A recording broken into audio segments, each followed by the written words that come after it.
আজকের ভিডিওতে থাকছে যশোরের বিস্ময়কর ভরত রাজার দেউল, সঙ্গে থাকছে প্রায় 1800 বছর আগের গুপ্ত যুগের সেই ইতিহাস।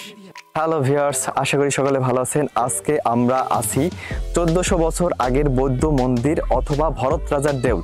এখানে আসতে হলে আপনারা কিভাবে আসবেন, কোথা থেকে আসবেন, কিভাবে আপনাদের এখানে আসতে সুবিধা হবে, এই সম্পর্কে বিস্তারিত থাকছে আমার এই ভিডিওতে, সঙ্গেই থাকুন।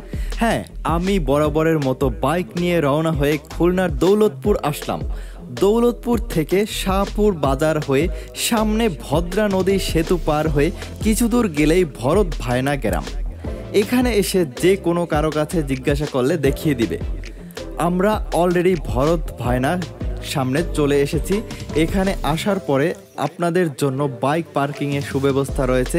বাইক ছাড়াও অন্য সব যানবাহন পার্কিংয়েরও সুব্যবস্থা রয়েছে।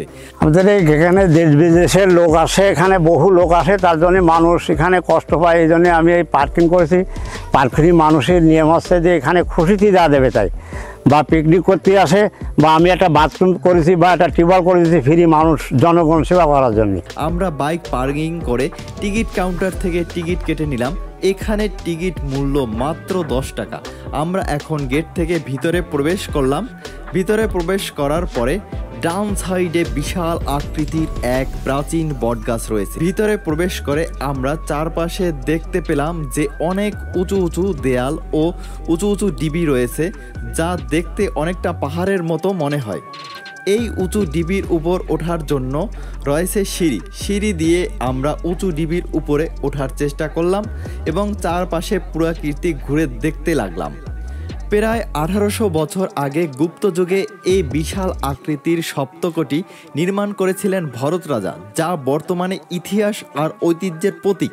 কালের সাক্ষী হিসাবে সগৌরবে এখনও মাথা উঁচু করে দাঁড়িয়ে আছে ভরত ভায়না দেউল, যা স্থানীয়দের কাছে দীর্ঘদিন ধরে ভরতের দেউল বেশি পরিচিত।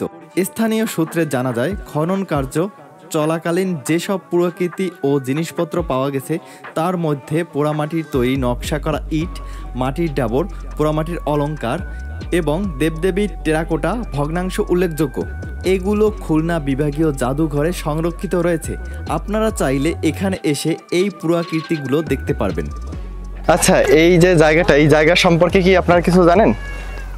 অ্যাকচুয়ালি এভাবে জানি না, আজকে নাম শুনলাম, ভালো ঘুরে আসি। হ্যাঁ, এই জায়গাটায় যে আপনারা আসছেন, এখানে তথ্যটা আপনারা কিভাবে পেয়েছেন?